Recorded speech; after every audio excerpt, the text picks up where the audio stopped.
భారత్ వెలిగిపోతోంది. ప్రపంచ జనాభాలో అగ్రస్థానాన్ని చేరుకుంది. ఇండియాలో యువశక్తి విపరీతంగా ఉంది. అంతర్జాతీయంగా పరపతి పెంచుకుంటోంది. ప్రపంచ దేశాలు భారత్ వైపు చూస్తున్నాయి. ఆహా, వింటానికి ఎంత గొప్పగా ఉందో కదా. అయితే అసలు విషయం మరొకటి ఉంది.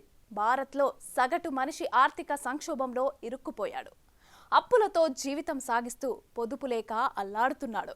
ఇది సాక్షాత్తు రిజర్వ్ బ్యాంక్ ఆఫ్ ఇండియా చెప్పిన లెక్కలు.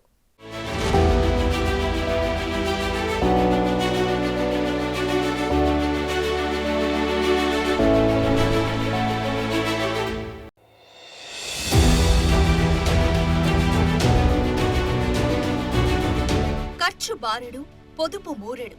ఇది ఇండియాలో దాదాపుగా అందరూ అనుభవిస్తున్న జీవితం. సగటు భారతీయ కుటుంబంలో పొదుపు అనే మాటకు చోటు లేకుండా పోయింది. సేవింగ్స్ నిల్లైతే ఆర్థిక సంక్షోభం మాత్రం ఫుల్గా కనిపిస్తోంది. పొదుపు లేక కుటుంబాలు నత్తనడకన నడుస్తున్నాయి. అడాప్ట్ చేసుకున్న నాగరిక జీవితంలో విలాసాలకు ఖర్చులు మరింత పెరుగుతున్నాయి. వీటికి తోడు రాబడి కూడా మందగించింది. కరోనా దెబ్బతో మార్కెట్ కుదేలవ్వగా చాలా దేశాలు తేరుకోలేక ఇబ్బందులు పడుతున్నాయి. పాకిస్తాన్ లాంటి దేశాలు ఆహారం కోసం దేబురించే పరిస్థితుల్లో ఉంది. కానీ ఇండియాకు ఆ దుస్థితి పట్టలేదంటూ భారత ప్రభుత్వం చెబుతుంటే, ఆర్బీఐ లెక్కలు మాత్రం ప్రభుత్వ పెద్దల మాటలకు విరుద్ధంగా కనిపిస్తున్నాయి. రిజర్వ్ బ్యాంక్ ఆఫ్ ఇండియా ఇటీవల భారత్లో కుటుంబ ఆర్థిక ఆస్తులు, అప్పులపై విడుదల చేసిన డేటా షాకింగ్ విషయాలను వెల్లడించింది. భారతీయుల ఆదాయాల్లో మందగమనం ఏర్పడిన నేపథ్యంలో పొదుపు తగ్గిందని పేర్కొంది. వినియోగ వ్యయంలో నెమ్మదిగా పెరుగుదల రావడం వల్ల పొదుపు మందగించిందని తెలిపింది. గృహ ఆదాయాలు సాధారణంగా ఖర్చు, పొదుపు మొత్తంగా కలిపి ఉంటాయి కాబట్టి ఇటీవల ఆదాయాలు దెబ్బతినడం వల్ల ఈ పరిస్థితి ఏర్పడినట్లు చెబుతోంది. గత ఆర్థిక సంవత్సరంతో పాటు గత 3-4 సంవత్సరాల ట్రెండ్ను తీసుకుని ఈ విశ్లేషణ జరిగినట్లు రిజర్వ్ బ్యాంక్ ఆఫ్ ఇండియా చెప్పింది. ఆర్బీఐ విశ్లేషణని బట్టి భారతీయ కుటుంబాలు గత 50 ఏళ్ల కాలంలో ఎప్పుడూ లేనంతగా అతి తక్కువగా పొదుపు చేస్తున్నట్లు తెలుస్తోంది. 2022-23లో నికర గృహాల పొదుపు జీడీపీలో 5.1% మాత్రమే కనిపిస్తుండగా అది కరోనా మహమ్మారికి ముందు 11.5%గా ఉంది. ఇక కుటుంబ ఆర్థిక బాధ్యతలు కూడా జీడీపీలో 5.8%కి పెరిగినట్లుగా ఆర్బీఐ నివేదిక వెల్లడించింది. రుణంతో నిండిపోయిన వినియోగం, ప్రభుత్వ పెట్టుబడిపై ఆధారపడడం వల్ల భారతదేశ వృద్ధికి ఇది పెద్ద సమస్యగా మారినట్లు నిపుణులు భావిస్తున్నారు. ఆర్థిక సంక్షోభం నుండి ప్రైవేట్ రంగ పెట్టుబడులు పూర్తిగా కోలుకోకపోవడం వల్ల ఈ పరిస్థితి ఏర్పడినట్లు కొందరు చెబుతున్నారు. కాగా కుటుంబ పొదుపులో అధిక వాటా తీసుకోవడం మానేసి పెట్టుబడి పెట్టడానికి ప్రైవేట్ కంపెనీలను ప్రోత్సహించే వాతావరణాన్ని ప్రభుత్వం సృష్టించాల్సిన అవసరాన్ని విశ్లేషకులు సూచిస్తున్నారు. అయితే దీనిపై ప్రతిపక్ష పార్టీలు తీవ్రంగా స్పందిస్తున్నాయి. ఆర్బీఐ నివేదికను ప్రస్తావిస్తూ ప్రతిపక్ష కాంగ్రెస్ నేత జైరాం రమేష్ ప్రధాని మోదీపై నిప్పులు చెరిగారు. భారతదేశంలో సగటు కుటుంబ పొదుపు రేట్లు ఇప్పుడు చరిత్రలో ఎప్పుడూ లేనంత కనిష్ట స్థాయికి చేరడంతో పాటు గత 4 ఏళ్లలో ద్రవ్యోల్బణానికి సర్దుబాటు చేసిన ఆదాయ వృద్ధి గత 40 ఏళ్లలో అత్యంత నెమ్మదిగా ఉందని ఎద్దేవా చేశారు. 2023 ఆర్థిక సంవత్సరంలో నికర గృహ ఆర్థిక పొదుపులు 5వ వంతు తగ్గాయని, గృహేతర రుణాలు 2 పెరిగాయని, ఇది ఆర్థిక వినియోగానికి తీసుకున్న రుణం అని విమర్శించారు. 2022-23 వినియోగ ఖర్చు సర్వేను మోడీ ప్రభుత్వం ఎందుకు సమాధి చేస్తుందో ఈ డేటా వివరిస్తుందంటూ మండిపడ్డారు. చాలా మంది భారతీయులు ఎలా పేదలుగా మారుతున్నారో ఈ నివేదిక పూర్తిగా వెల్లడిస్తుందని అన్నారు. అధిక సంఖ్యలో భారతీయ కుటుంబాలు ప్రధాని మోదీ చేసిన ఆర్థిక సంక్షోభాన్ని ఎదుర్కొంటున్నాయని, పెరుగుతున్న ద్రవ్యోల్బణం, పెరుగుతున్న అప్పులు, గృహ వినియోగం మందగించడం, పొదుపు తగ్గడం స్పష్టంగా మోదీ వైఫల్యమేనని పేర్కొన్నారు. ఇలాంటి నివేదికలను అణిచివేయడం ద్వారా మోదీ జవాబుదారీతనం నుండి తప్పించుకోలేరంటూ విమర్శించారు. అయితే భారతీయ రిజర్వ్ బ్యాంక్ నివేదికలో షాకింగ్ వాస్తవాలు బయటపడ్డాయి. ఈ డేటా ప్రకారం 2022-23లో నికర గృహాల పొదుపులు స్థూల జాతీయోత్పత్తిలో 5.1% మాత్రమే ఉన్నాయి. అదే 2019-20లో జీడీపీలో 8% ఉండగా కోవిడ్తో దెబ్బతిన్న సంవత్సరంలో 11.5% ఉంది. అక్కడి నుంచి తగ్గిన పొదుపులు ప్రస్తుతం 5.1%గా ఉంది. ఇది గత 50 ఏళ్ల కాలంలో అతి తక్కువ అని డేటా పేర్కొంది. ఇక ఇలాంటి పరిస్థితిని 1970ల చమురు సంక్షోభాల నుంచి ఇప్పటి వరకు ఎప్పుడూ చూడలేదని నిపుణులు అంటున్నారు. ఇది చాలదన్నట్లు భారతీయుల రుణభారం కూడా పెరుగుతోంది. గత ఆర్థిక సంవత్సరంలో గృహ ఆర్థిక బాధ్యతలు జీడీపీలో 5.8%కి భారీగా పెరిగాయి. అంతకు ముందు సంవత్సరం ఈ నిష్పత్తి 3.8%గా ఉంది. అయితే ఇప్పుడు ఇది బయటకు కనిపించని ఒక పెద్ద సమస్యగా మారుతుందని నిపుణులు అభిప్రాయపడుతున్నారు.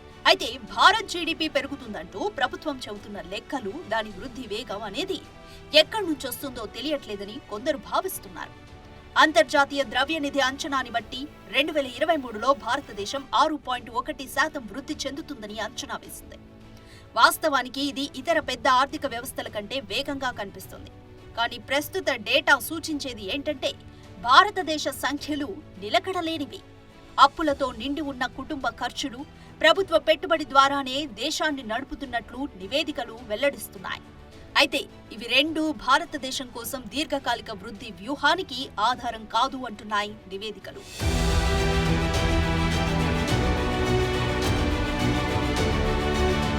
2000 సంవత్సరం ప్రారంభంలో భారతదేశం దాదాపుగా చైనాకులాగా వేగంగా అభివృద్ధి చెందినప్పుడు భారతదేశంలో దీర్ఘకాలిక అవకాశాలపై ఆశాజనకంగా ఉన్న కంపెనీల పెట్టుబడులు జీడీపీ విస్తరణకు శక్తినిచ్చాయన్నది నిపుణుల వాదన.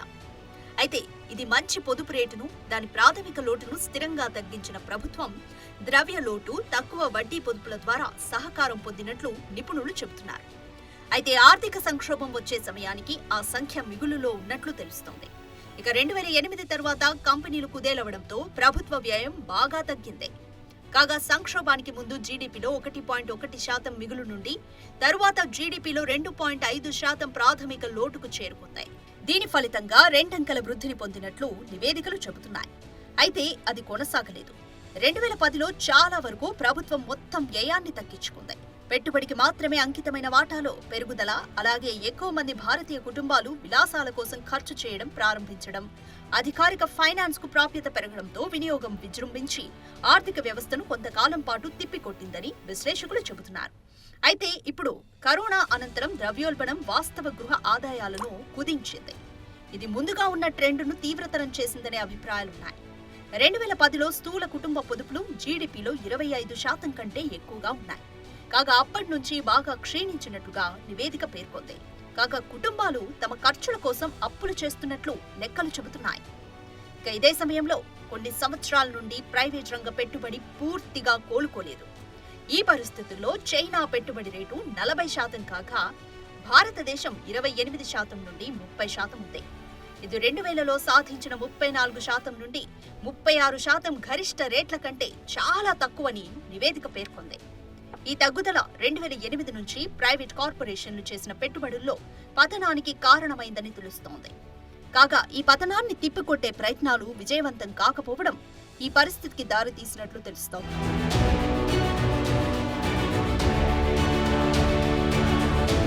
నేడు ప్రభుత్వం పెట్టుబడిపై చాలా పనిచేస్తున్నట్లు కనిపిస్తోంది.